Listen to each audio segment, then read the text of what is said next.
Amen.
मधुर बोल सत्य भक्ति को सभी मार्ग बताने वाला बिगड़ी को बनाने वाला ये मधुर बोल सत्य भक्ति को सभी मार्ग बताने वाला बिगड़ी को बनाने वाला श्री राम यही घनश्याम यही श्री राम यही घनश्याम यही के महिमा की आरती पापियों को पाप से आरती श्री भक्त भगवान की आरती पापियों को पाप से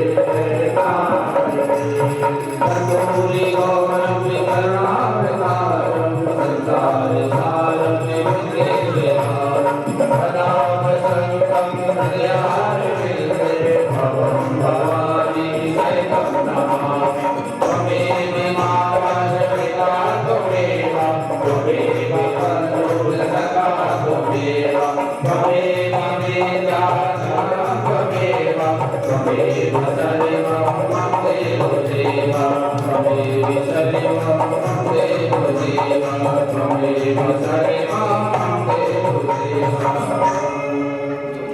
बोलो मां की मेरी लाल की जय, श्रीमद् भागवत महापुराण की जय। पूर्वे साध्यासन देवा नाना सुगंधि पुष्पाणि यथा कालोद्भवानि पुष्पांजलिर्मया दत्त ग्रहाण परमेश्वर। बोले श्रीमद् भागवत महापुराण की जय। स्वस्ति श्री गणेशाय नमः। श्री गुरु चरण कमलेभ्यो नमः। वक्रतुंड महाकाय कोटि सूर्य समप्रभं निर्विघ्नं कुरु मे देव सर्वकार्येषु सर्वदा। अभीत सिद्धार्थ सिद्ध्यर्थं पूजतो यस्रागणैः सर्वविघ्नहर तस्मै श्री गणाधिपतये नमः। सर्वमंगल मांगल्ये शिवे सर्वार्थ साधके शरण्ये त्र्यंबके गौरी नारायणी नमोस्तुते। ध्येयं सदा पर्वभग्नमभीष्टदोहं तीर्थास्पदं शिवविरञ्चलतं शरण्यं प्रख्यातहं प्रणतपाल भवाब्जपूतं वन्दे महापुरुष ते चरणारविन्दम्। अस्ति स्वस्तरुणी कराज विगलत कल्प प्रसून। 2 मिनट के लिए भगवान नाम स्मरण करके हम सब अपनी जीवा को पवित्र बनाएंगे। मेरो राधा रमण गिरधारी गिरधारी श्याम बनवारी। मेरो राधा रमण गिरधारी गिरधारी श्याम बनवारी। मेरो राधा रमण गिरधारी गिरधारी श्याम बनवारी। मेरो राधा रमण गिरधारी गिरधारी श्याम बनवारी।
श्रीमद्भागवत महापुराण।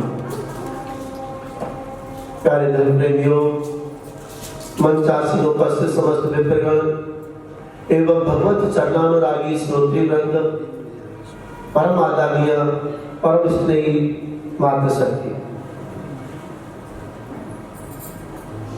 यूनिनव हास्य के इस पवित्र प्रांगण में श्रीमद् भागवत सप्ताह ज्ञान गंगा में आवाहन करने के लिए हम और आप सभी समवेत रूप से एकीभूत हैं। चतुर्थ दिवस की कथा में सुखदेव स्वामी ने राजर्षि परीक्षित महाराज को मेरे बालकृष्ण प्रभु का प्राकट्य उत्सव सुनाया। परीक्षित महाराज को आनंद की अनुभूति हुई। भादों के महीने में कृष्ण पक्ष की अष्टमी तिथि रात के ठीक 12 बजे। ये भगवान हमारे जो आते हैं ना, वो 12 बजे ही आते हैं ज्यादातर। किसी भी भगवान जी को आप देख लो, जो भी भगवान आएंगे केवल 12, ये 12 बजे का जो मुहूर्त है ना जी, ये ज्योतिषियों के हिसाब से सर्वश्रेष्ठ है, जिसको हम अवजित मुहूर्त बोलते हैं। कोई मुहूर्त नहीं निकल रहा हो किसी कार्य के लिए, और दिन के ठीक 12 बजे यानी 11:15 बजे से 12:15 बजे के बीच में अगर आप प्रारंभ करोगे तो किसी प्रकार की कोई विघ्न बाधा नहीं आएगी। तो ये जो अवजित मुहूर्त होता है 12 बजे का, अब फर्क केवल इतना है, कोई भगवान आते दिन के 12 बजे तो कोई रात के 12 बजे, आएंगे सब 12 बजे। सभी ब्रजवासी गोप गोपिकाएं, छोटी छोटी बालिकाएं भी, नवयुवती भी, हमारी बूढ़ी बूढ़ी माताएं भी, सभी ब्रजवासी आकर के बड़ी धूमधाम से उत्सव मना रहे हैं। आइए श्रीमद् भागवत सप्ताह कथा के 5वें दिवस की कथा में प्रवेश करते, प्रेम से बोलिए जय श्री कृष्ण। सबने 16 प्रकार के श्रृंगार किए। हमारी जो छोटी छोटी जो बालिकाएं ना, उन्होंने भी 16 प्रकार के श्रृंगार किए। नवयुवती हैं, उन्होंने भी 16 प्रकार के श्रृंगार किए। हमारी जो बूढ़ी बूढ़ी माताएं ना, उन्होंने भी 16 प्रकार के श्रृंगार किए। एक 95 साल की बुढ़ी आई, भगवान की कृपा से, बाकी मुंह में एक को दांत ना हो, वेदांती मैया भाई, जिसके दांत नहीं वो वेदांती। माँ ने अपनी बहू से बोली, बहू रानी मुझे भी सजन हो। 80 वर्ष पहले शादी हुई बाकी बुढ़िया की, तो 80 वर्ष पहले शादी को जोड़ा निकालो, 84 गज को लहंगा, पहले ऐसे लंबे लंबे लहंगा हो गए, बोलो जय श्री कृष्ण। 84 गज को लहंगा निकालो, लहंगा फरिया पहन ली, अब श्रृंगार करने लगी। ओठन पे लगाने वाली चीज आंखन में लगा ले, और आंखन में लगाने वाली चीज ओठन पे लगा ले। अब आंखन ते का छुट्टी गई ना, तो सब उल्टो पुल्टो ही है रोए। मगर बात बुढ़िया मैया ने कही, आज मुझे भी सच के जानो है उत्सव में, नंद जी के लाला भवन, तुम्हें कैसे रह जाऊं। अब वहां तो सब ब्रजवासी बड़ी धूमधाम से नंदघर आनंद भयो जय कन्हैया लाल की, नंदघर आनंद भयो जय कन्हैया लाल, सब बड़ी धूमधाम से नाच रहे और गा रहे। अब वहां जो ब्रजवासी लोग क्या कर रहे थे, बड़ी बारात में 250 ग्राम के माखन के गोला बना लिए। हमने बहुत कोशिश करी कि हम बधाई यहां से ना फेंके, क्योंकि बधाई फेंकने से व्यवस्था सब गड़बड़ा जाती है, फिर तो लूटने के चक्कर में रहते। और हमारे भक्त लोग बानी नहीं, फिर तो खूब आनंद लिया आप लोगों ने। बाकी प्रसाद की तो कोई कमी है नहीं, यहाँ खूब भर भर के लेके जा रहे। हमने निवेदन भी किया था कि ये जो बधाई का सामान आया, बहुत सारा आया है, प्रसाद के जगह पर आपको सबको मिलेगा, और लोग मानेंगे। खुशी ऐसी होती है ना, उनका भी दोष नहीं, लाला को जन्म हुआ। अब वहां 250 ग्राम के माखन के गोला बना करके परात में रख रखे, सब ब्रजवासी एक दूसरे की तरफ फेंक रहे। और बड़ी भीड़ में वो 95 वर्ष की जो बुढ़िया मैया आए, आकर के जोर से बोली, अरे चोरे लाला का भयो। बाने कहे कि चोरे लाला एक ब्रजवासी ने ऐसे सूत लगा करके वो माखन को बोला मारो, और सीधे ही सटाक से वो मुंह में होकर के पेट में चले गए। अब दांत यहाँ तो रुकेंगे खाते हैं, दांत होते तो रुक भी जाते, सटा के पेट में चले। बोलिए बाल कृष्ण लाल की। अब पहले तो बुढ़िया मैया ने जीभ निकाल के मुंह चाटो,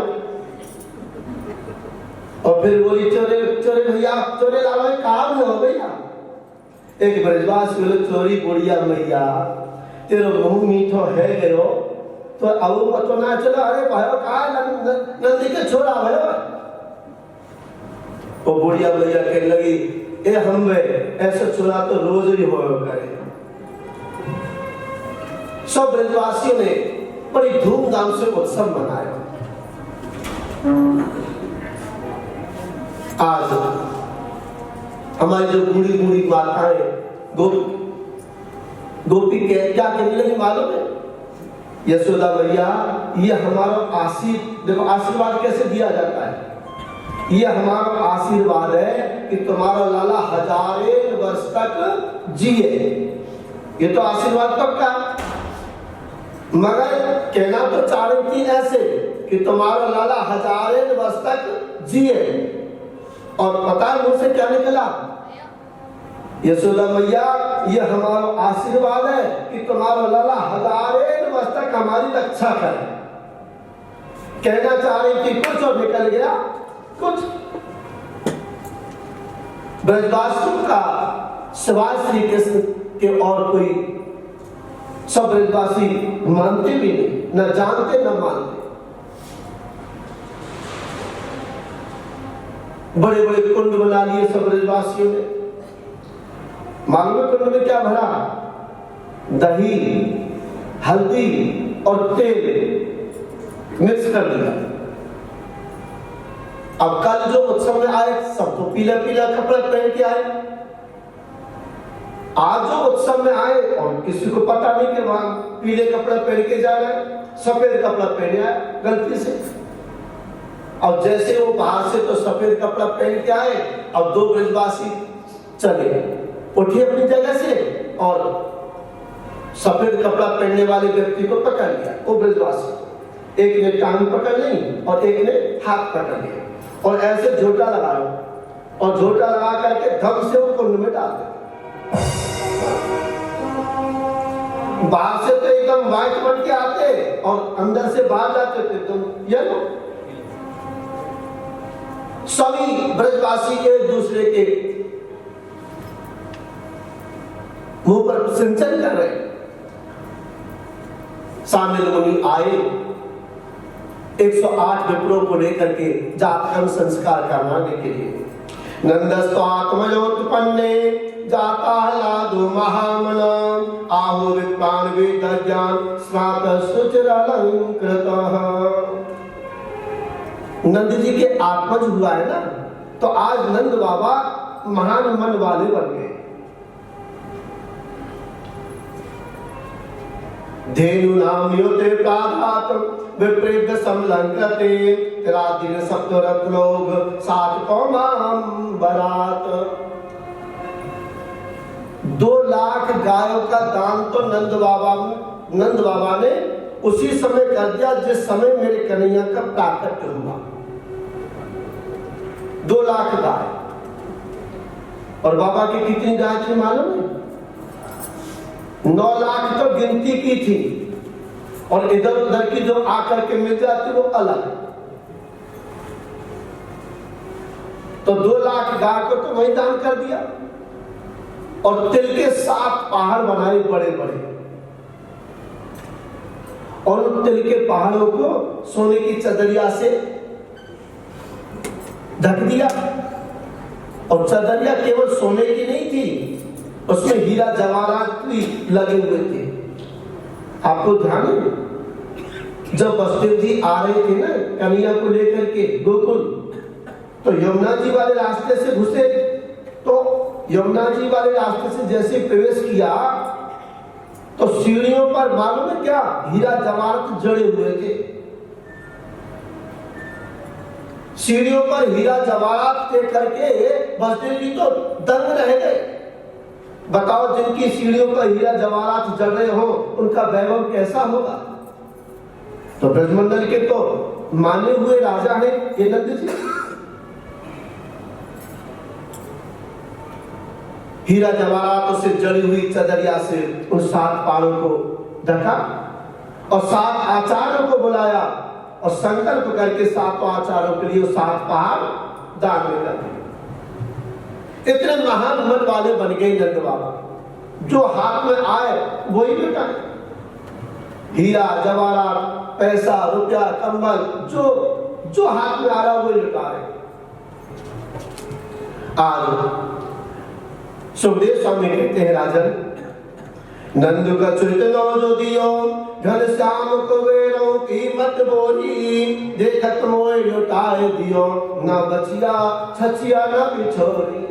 जो हाथ में आए वही मेरे नंद बाबा अट्टाली पर चढ़ गए, अपने छत पर चढ़ गए और दोनों हाथों से लुटा ले। इधर तो नंद बाबा लुटा रहे, उधर खजाने में साक्षात श्री विराजमान हो गए। और मन में सोच रहे नंद बाबा, आप जितना चाहो उतना लुटाओ, जितना लुटाओगे चौगुना आपके खजाने में बढ़ती रहो। कल सुना था ना कि दान देने से धन की पवित्रता होती है। दान देने से धन घटता नहीं बल्कि धन बढ़ता है। आज 84 कोष के जो ब्रजमंडल के ब्रजवासी गोप में आकर के सब उत्सव में सम्मिलित हुए, मगर एक उत्सव में माता नहीं आई। कौन सी माता नहीं आई? रोहिणी माता नहीं आई। क्यों? शास्त्र ऐसा कहते हैं, जिसके पति संकट में हो उस पत्नी को ज्यादा सज धज करके किसी विशेष उत्सव में नहीं जाना चाहिए। माता रोहिणी के पति कहाँ है?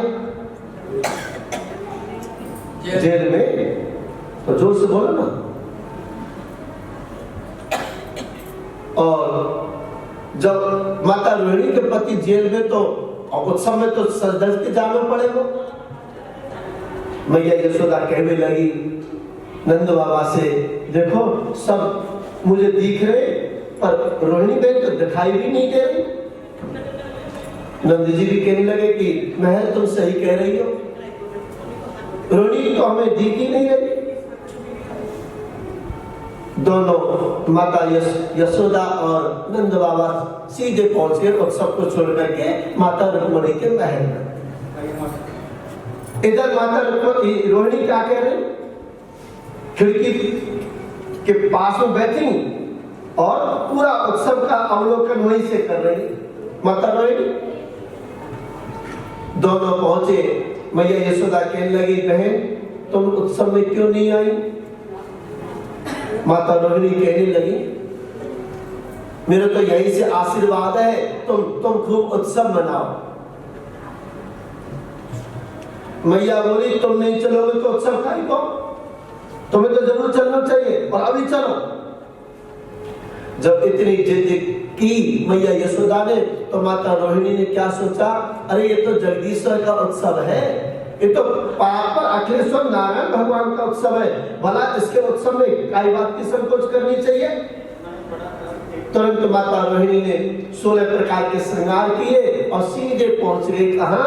जहाँ उत्सव बन रहा है। मेरे कन्हैया को गोदी में लिया और नाचते हुए गाने लगे कि जय जय श्री गोकुलेश नंद के दुलारे, जय जय श्री गोकुलेश नंद के दुलारे, जय जय श्री गोकुलेश नंद के दुलारे, जय जय श्री गोकुलेश नंद के दुलारे, नंद के दुलारे यशोदा के प्राण प्यारे, नंद के दुलारे यशोदा के प्राण प्यारे, नंद के दुलारे यशोदा के प्राण प्यारे, नंद के दुलारे यशोदा के प्राण प्यारे, जय जय श्री गोकुलेश नंद के दुलारे,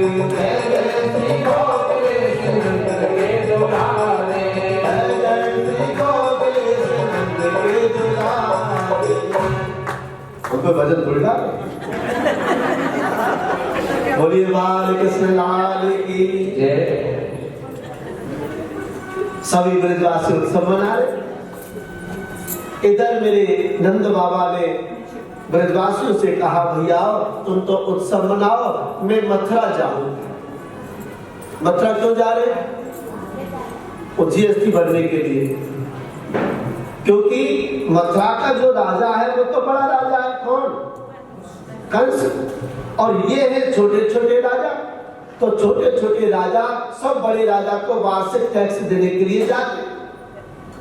तो ब्रजवासियों से कहा भैया तुम तो उत्सव मनाओ, मैं जरा वार्षिक टैक्स जमा कराया।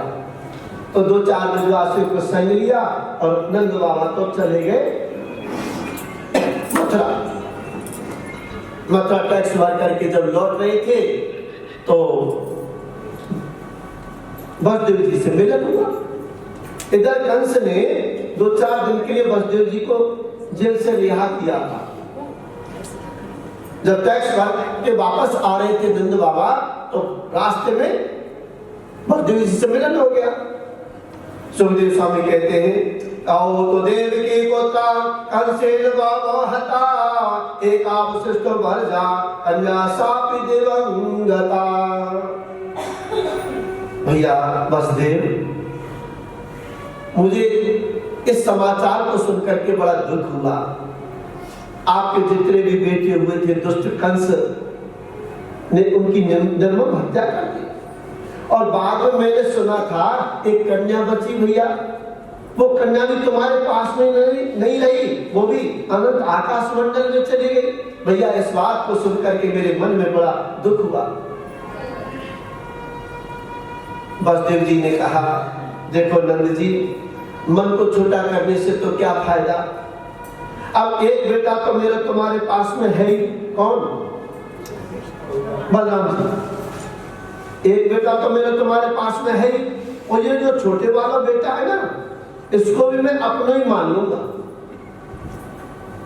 नंद जी कहते बिल्कुल शर्म मत करियो, ये तुम्हारा ये, और बात भी सही है। मगर नंद जी तुम्हें यहां ज्यादा देर नहीं लगानी चाहिए, तुम सीधे पहुंचो अपने घर, गोकुल जाओ। नंद जी ने कही अब हमने सोची लाला के ताए कुछ खिलौना बनवाए थे सुनार के पास में, तो हम खिलौना लेते भी जाए। इधर क्या हुआ, सुखदेव स्वामी कहते राजन कंस ने आपातकालीन मीटिंग बुलाई। आघासुर, व्योमासुर, सक्टासुर, धेनुकासुर, पक्षासुर, अरिष्ट, केसी, संठ, चाणू, मुष्टिक और पूतना, समस्त राक्षसों की मीटिंग बुलाई। और कंस ने कहा कि मैं नहीं चाहता कि मेरा काल, ये तो निश्चित काल का जन्म हो गया, मैं नहीं चाहता कि मेरा काल बड़ा होकर के मुझे मारे। अब कोई भी उपाय करो, साम दाम दंड भेद कैसे भी मेरे काल को समाप्त करो। तो सब राक्षस लोग आपस में कहने लगे कि महाराज बिल्कुल तुम चिंता मत करो, हम ऐसा उपाय सोचते हैं, क्या हम वेश बदल बदल करके जाएंगे ब्रजमंडल। 1 महीना पहले जिन बच्चों ने जन्म ले लिया है उनको मार देंगे, और 1 महीने बाद तक जो बच्चे जन्म लेंगे उनको भी मार देंगे। तो बीच में तुम्हारा काल मर जाएगा, क्यों टेंशन लेते हो। कंस ने कहा वो तो ठीक है, मगर तुमको वहां घुसने कौन देगा। ये तुम्हारा काला काला चेहरा, विकराल मुंह, तुम्हें देख करके तो बच्चा भी डर जाए, तो तुम्हें वहां घुसने कौन देगा। इतने में पूतना बोली राजन ये कार्य तुम मुझे सौंपो, ये कार्य तुम मुझे सौंपो। कंस ने पूतना तू जाएगी, ये तेरा काला काला चेहरा, बिखरे हुए बाल और 5-5 इंची तेरे दांत हैं, तुझे वहां घुसने कौन देगा? पूतना बोली, राजन इस कार्य को तुम सौंपो तो सही मुझे।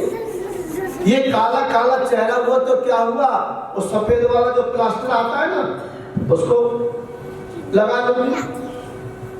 और आप कह रहे हो ये 5-5 इंच लंबे जो दांत है वो कारपेंटर को बुलाऊंगी और लेवल में आरे से कटवा लूंगी।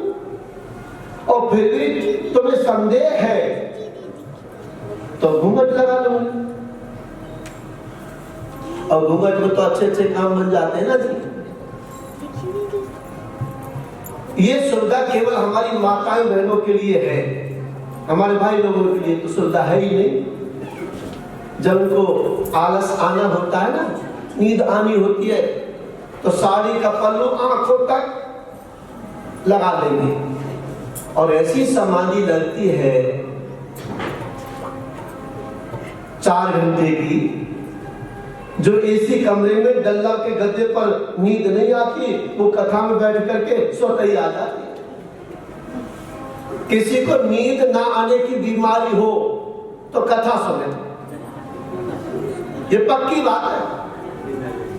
जिसको नींद नहीं आती हो तो कथा में आकर के सुनो, अगर न सोने लग जाए तो ना रखिए। बोलो जय श्री कृष्ण। तो यह सुविधा तो हमारी माता बहनों को है, क्योंकि भाई लोगों को तो यह सुविधा नहीं, और ज्यादातर नजर भाई लोगों की तरफ रहती है, मगर ये सुविधा तो हमारी माताओं बहनों के लिए है। इतना जरूर है, महात्मा दशरथ जी से जगन माता जानकी ने कभी घूंघट लगाया हो रामायण में मैंने तो नहीं पढ़ा। जगन माता रुक्मिणी ने वसुदेव जी से कभी घूंघट लगाया हो मैंने तो किसी शास्त्र में नहीं पढ़ा। हमारे हिंदू वैदिक सनातन धर्म में तो आंखों की लज्जा होनी चाहिए, आंखों की शर्म होनी चाहिए। जेठ जी आ जाए, ससुर जी आ जाए, बस सर पर अपना पल्लू रख लो और आंखों को नम कर लो, हो गया सम्मान। अब आपने घूंघट तो 1.5 फुट नीचे लगा रखा है, और जेठ जी आए और जेठ जी को सुना रही है कि आजा बज मारे तेरे मुंह पे हड़िया फोड़ूंगी। कोई ना के बोलो जैसे गांव में तो कह रहे तो फिर लज्जा क्या बात की, फिर घूंघट क्या बात तुम कर रहे हो? फिर तो सीधे घूंघट को उतारो। मगर ये हिंदू वैदिक सनातन धर्म का कर्म नहीं है। केवल आंखों की शर्म होनी चाहिए। पुत्र ने यही कहा कि अगर तुम्हें संदेह है तो मैं घूंघट लगा के चली जाऊंगी। सभी दैत्य तो अपने निवास स्थान चले गए, अब पूतना चले यहां से, वेश बदल लिया, सुंदर गोपी का रूप धारण कर लिया। देखो देवताओं की अपेक्षा दैत्य लोग मायावी ज्यादा होते, और ये कितना भी वेश बदले, जब इनका अंत समय आता है ना तो ओरिजिनल स्थिति में आ जाते हैं। पहले जैसे थे वो उसी स्थिति में आ जाते।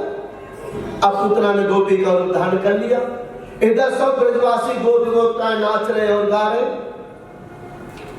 बड़े भाव से कि नंद मैगर घोटा आयो बरसाने से की को आयो, नंद मैगर घोटा जायो बरसाने से की को आयो, बरसाने से की को आयो, बरसाने से की को आयो, नंद मैगर घोटा जायो, नंद मैगर घोटा जायो, बरसाने से की को आयो, नंद मैगर घोटा जायो, बरसाने से की को आयो, नंद मैगर घोटा जायो। ये सब ब्रजवासी गा रहे हैं। इतने में बीच में पहुंच गई पुतना। वो सारंगी भी ले रखी, सर पर डलिया, और बजाती बजाती सीधी पहुंच गई। धीरे में चलती चली। एक ब्रजवासी बोलो भैया ये लंबी ठाड़ी कौन की बहू आई है? दूसरों ब्रजवासियों तू ना जाने ये यशोदा मैया के बचपन की सहेली होगी, भैया ऐसा करो रास्ता दे दो। सबने रास्ता दे दिया और सीधे मैया के अंतःपुर में पहुंच गए, जहां मेरे कन्हैया पलने में लेटे हुए। मैया यशोदा के चरण स्पर्श किए और जैसे चरण स्पर्श करने लगी पूतना, मैया यशोदा कहने लगी अरे रंजन बहन, तू तो मुझे ऐसा लगे पंडितानी का, मेरे पैर तूने कहा कुछ सुनिए, कहां से आई हो, कौन हो? वो पुतना कहने लगे मैया मैं आई कहां से है, देखो मेरे पति तो कल आए आशीर्वाद देवे के टाइम, और मैंने सोची मैं क्यों रहूं, लाला को मैं भी आशीर्वाद दे आऊं। मैया बोली बेना ये तुम्हारे आशीर्वाद से तो हुआ, फिर बुढ़ापे में लाला हुआ करेगा, 80 वर्ष की उम्र है मेरी, तो कहीं बुढ़ापे में लाला हो करेगा। एक बात कहूं, पहले जमाने में कहते थे बड़ी बहू बड़े भाग, कहते ना। यशोदा मैया नंद बाबा से 5 साल बड़ी है। जिस समय 2 साल आप बैठे भजन कर रहे, मालूम है कौन से मंत्र को वो जाप कर रहे, अभी तो भयो नाय, अभी तो भयो नाय, 75 को तो है गयो, जाने कब हो गो, अभी तो भयो नाय, जब मंत्र को जाप कर रहे।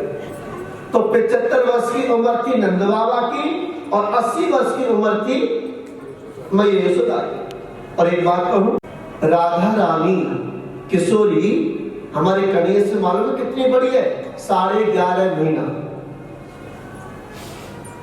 तो पहले ऐसे होता था बड़ी बहू बड़े भाग। हाँ उतना पहुंचे, मैया बोली बहन तुम आशीर्वाद दो, और देखो मेरे यहाँ अतिथि ज्यादा आए भाई, 10,000 जा रहे, 20,000 आ रहे, 5,000 जा रहे, 10,000 आ रहे, कोई गिनती नहीं भाई। 84 कोष के ब्रजमंडल में से सारे लोग आ रहे, तो मेरे यहाँ अतिथि ज्यादा आए हैं और अतिथि सत्कार करना परम जरूरी है। मैं अतिथि इनको देख लूं और तुम आशीर्वाद दो। हाँ भैया तुम तो जाओ, तुम अतिथि सत्कार करो, मैं तो आशीर्वाद देने आई, और क्या करने आई, मैं तो आशीर्वाद दे ही दूंगी। मैया तो चली गई अतिथि सत्कार करने के टाइम, और पुत्र पहुंच गई जहां मेरे बाल के स्वरूप पल्ले में लेटे हुए हैं। और जैसे ही पल्ले के पास में पहुंची, पुतना ने अपने घूंघट को ऊपर किया, मेरे गोविंद को देखा, गोविंद ने तुरंत अपनी नेत्रों को बंद कर दिया। पुतना को देखा नहीं। परीक्षित महाराज कहते हैं गुरुजी ये कन्हैया ने अपने नेत्र को बंद क्यों किया? सुखदेव स्वामी कहते हैं राजन, मेरे प्रभु के नेत्र में सूर्य और चंद्रमा का वास है। दाहिने नेत्र में सूर्य नारायण है और बाएं नेत्र में चंद्र नारायण है। तो शायद सूर्य और चंद्रमा दोनों ने विचार किया होगा, राम राम राम कैसी उल्टा है ये, दुनिया लाल लड़ाने के लिए आ रहे हैं, प्यार करने के लिए आ रहे हैं, दुलार करने के लिए आ रहे हैं, और देखो ये उल्टा राक्षसी जहर लगा करके मारने के लिए आ रही है।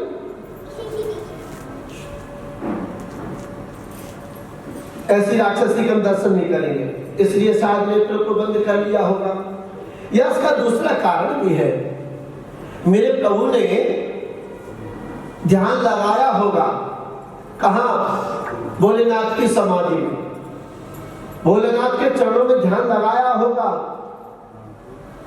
निवेदन किया होगा, भोलेनाथ आपको तो जहर पीने का अभ्यास है, क्योंकि समुद्र मंथन हुआ था, उसमें सारा का सारा आप पी गए, और मैं यहाँ आया हूँ माखन मिश्री दूध दही खाने पीने के लिए।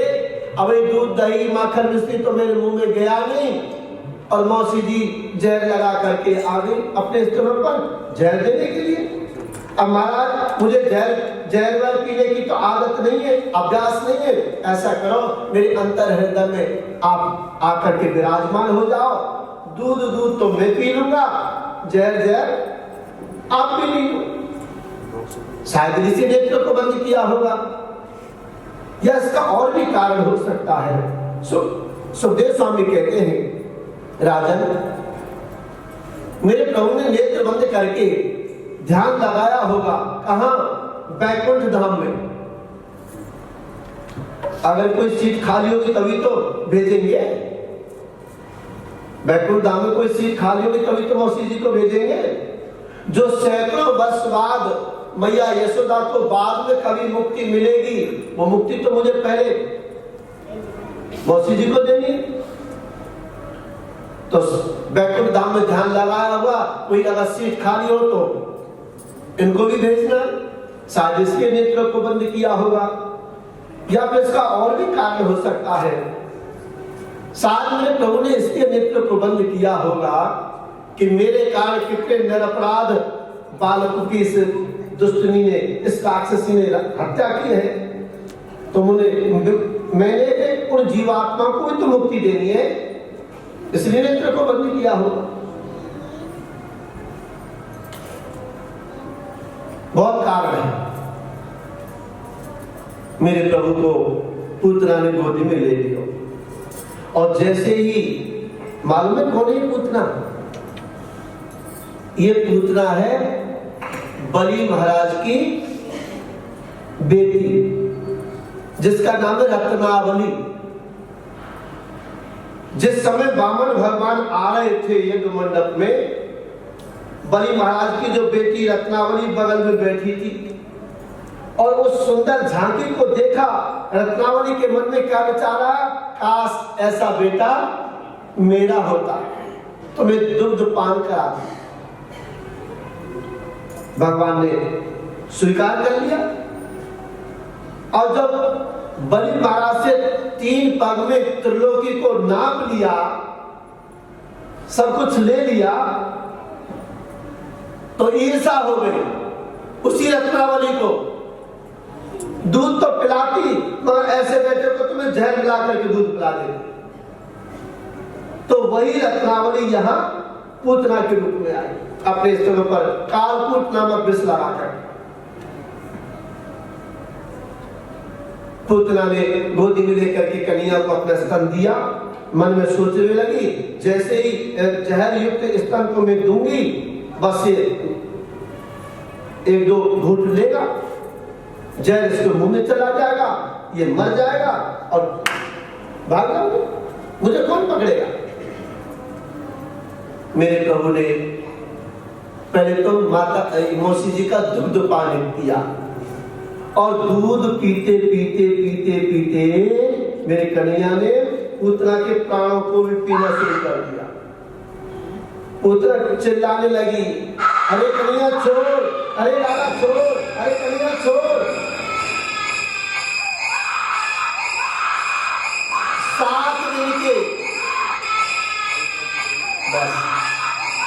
7 दिन के मेरे कन्हैया बोल गए, मौसी जी हम पे पकड़ो ही आवे, छोड़ो तो आवे ही ना, और ऐसे थोड़ी छोड़ेंगे, अब तो तुम्हें ठिकाने लगा करके छोड़े। पूतना बोली, बाप रे, ये तो बड़ों जैसी बात करता है। प्राणों को पीते पीते पीते पीते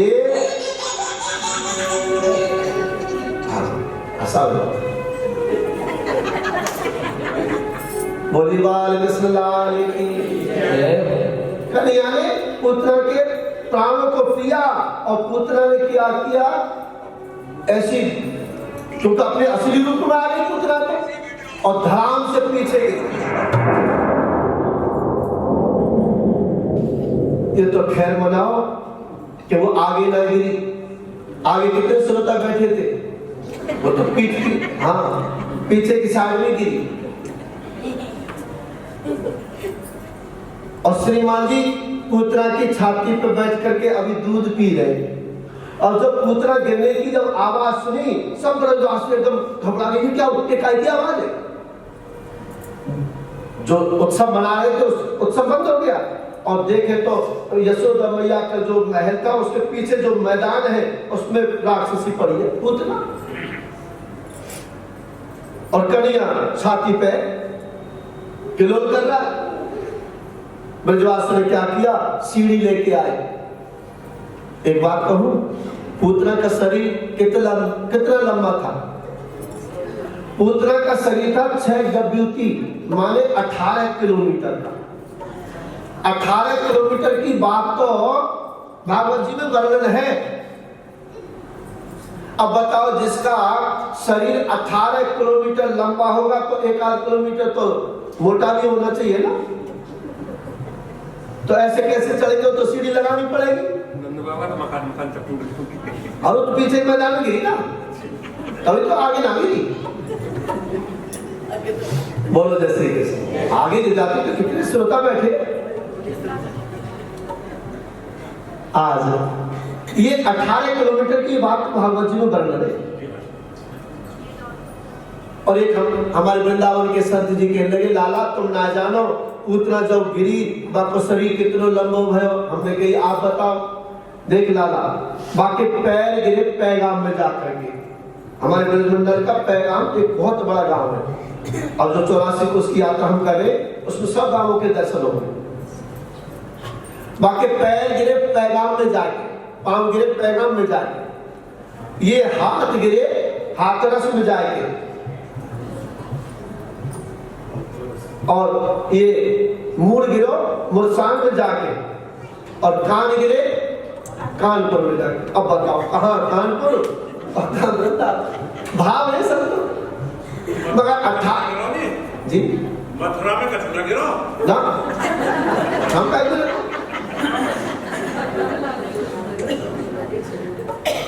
तो संतों के भाव है। मगर 18 किलोमीटर की बात तो भागवत जी में वर्णन है। तो 18 किलोमीटर के बीच में जितने नदी, तालाब, कुआं, बावड़ी, पहाड़, पर्वत, पेड़ पौधे सब पूतना के शरीर के नीचे आकर के चूरन हो गए। ब्रजवासी सब सीढ़ी लेकर के आए, चढ़ करके जैसे मेरे कन्या को उतारा।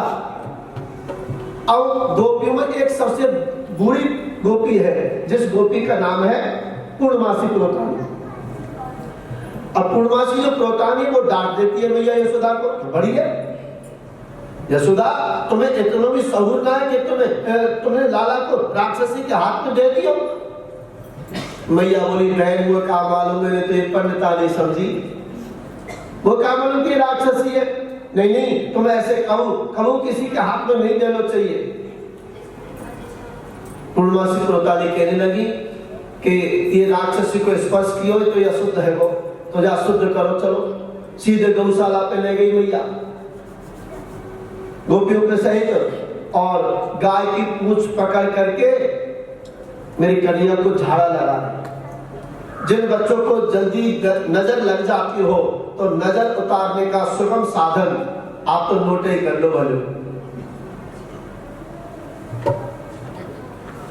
सुखदेव स्वामी कहते हैं, पूर्णमासी प्रोतानी ने गाय की पूंछ पकड़ी और लाला को गोदी में बिठा करके लाला को झाड़ा लगा रहे। केंद्रियाणि ऋषिकेश प्राणान नारायणवतो स्वेक दीपपति स्थितम मनोयोगेश्वरो वतो। मेरे लाला की इंद्रियों की रक्षा ऋषिकेश भगवान करें, और मेरे लाला के प्राणों की रक्षा नारायण भगवान करें। श्वेत दीप के पति मेरे लाला के चित्त की रक्षा करें, और योगेश्वर भगवान मेरे लाला के मन की रक्षा करें। क्रीडंतुम पात गोविंद शैलम पात माधव। खेलते हुए मेरे लाला की रक्षा गोविंद करें, और सोते हुए मेरे लाला की रक्षा माधव करें।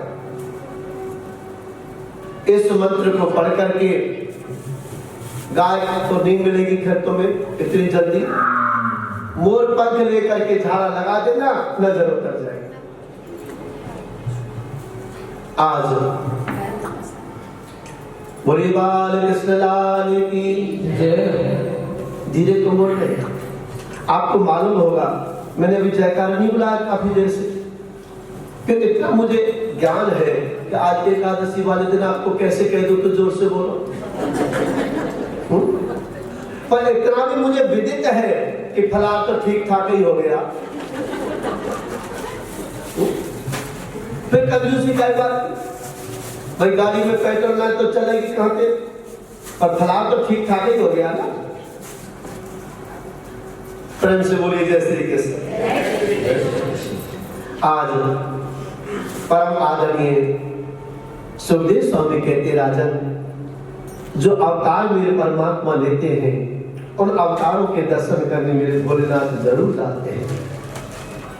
सूचना मिली कैलाश पर कि मेरे प्रभु आ गए, 16 प्रकार के श्रृंगार किए, जैसे कल किए थे भोलेनाथ श्रृंगार हुआ था, पूरा श्रृंगार करके डमरू बजाते हुए सीधे पहुंच गए कहां, गोकुल मैया के मुख्य द्वार पर पहुंचे। अलग चलाई, अलग खोल दे, पलक देख ले, क्या झलका झलक, बोलो जय श्री कृष्ण।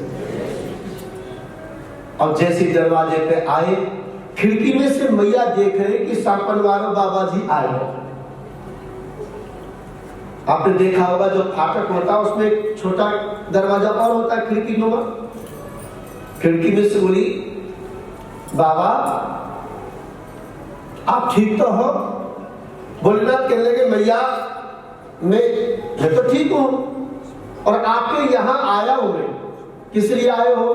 कि तुम्हारे लाला के दर्शन करने के टाइम। मैया बोली, बाबा तुम गलत रास्ते पे आए, जहां तुम आए हो ना लाला के दर्शन करने, वो ये घर नहीं है, वो तुम सीधे जाओ, सीधे से बाएं मुड़ो, बाएं से दाएं मुड़ो, वहां तुम्हें वो घर मिल जाएगा, उनके लाला में। मैया बोली, तुम तो बड़ी भोली हो माँ, मैं किसी और के घर नहीं आया हूँ, मैं तो केवल तुम्हारे घर आया हूँ और तुम्हारे लाला के दर्शन करने मुझे। मैया बोली, बाबा माफ करिए, दर्शन तो मैं कराऊंगा। क्यों? मेरे लाला तो अभी बहुत छोटे सो है, तो मैं देख करके मेरा लाला डर जाएगा। कैसे डर जाएगा? देखिए तुम्हारे शरीर पर सांप लटक रहे। भोलेनाथ कहने लगे कि मैया तुम बड़ी भोली हो, अरे मेरे पास में तो 10-5 सांप हैं, और तुम्हारा लाला तो 1000 फन वाले पे सैन कराए हैं शेषनाग पर। मैया बोली, दादी के बाबा जी ज्यादा बात मत बनावे, चित्तन में सांप देख ले तो मेरी डर के मारे मेरी गोदी में चल जाए।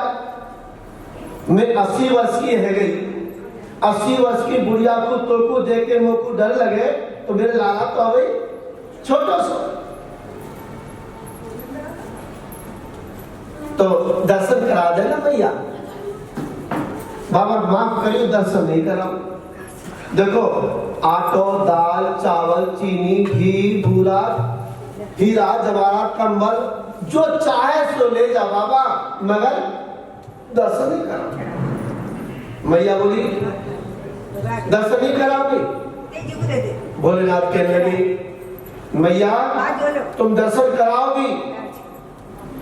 मालूम है हम कौन हैं? हम योगी हैं, और एक बार हट पकड़ लेंगे तो कब 12 वर्ष निकल जाएंगे पता नहीं चलेगा।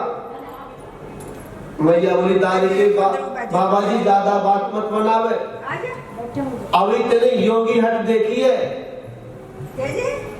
देखो हट 3 प्रकार की होती है, एक होती है योगी हट, दूसरी होती है बाल हट, और तीसरी अभी नहीं बताएंगे हम, तीसरी बताएंगे परसों शाम को 6:30 बजे। खाली पांडा को कथा सुना हुआ क्या?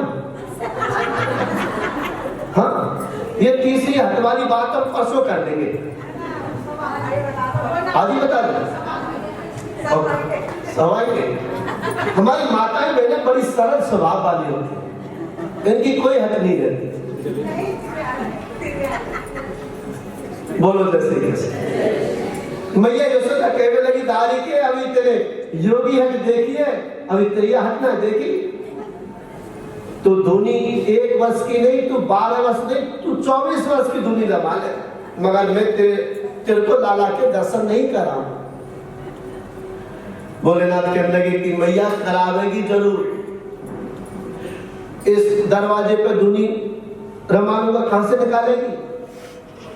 मैया बोली 85 चौक का महल है, जा दरवाजे पे तू समाधि लगावे वो, दूसरे दरवाजे खोल लो, दूसरे पे लगाओ, तीसरे चौथे, कहां तक समाधि लगावे वो बाबा? मैया दर्शन बिल्कुल करावेगी।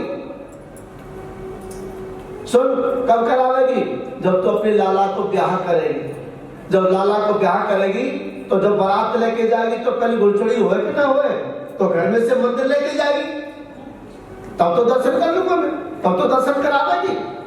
मैया बोली लड़की वालों को मैं अपने महल में बुला लूंगी, बाहर नहीं निकालूंगी, तो मैं दर्शन नहीं कराऊं।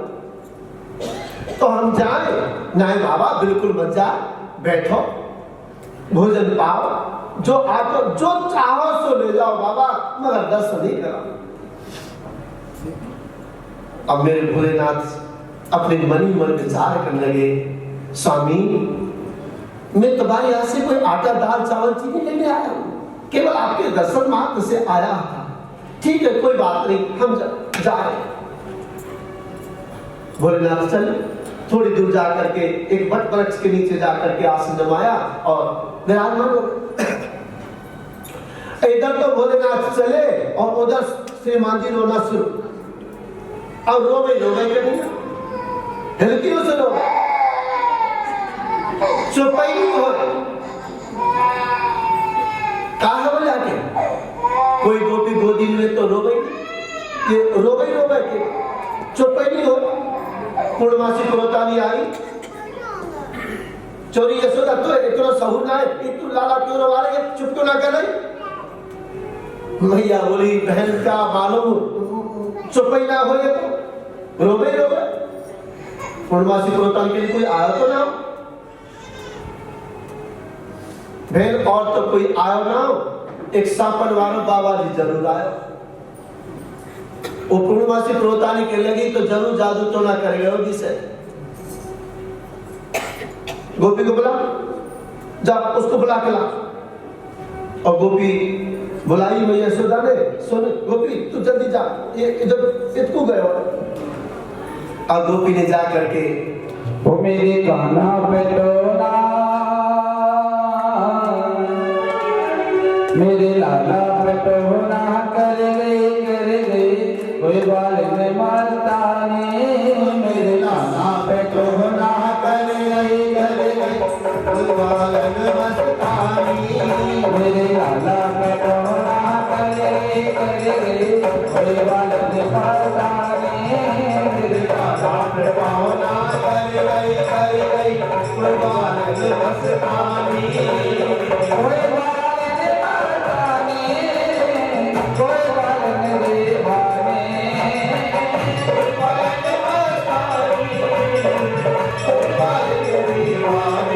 Amen.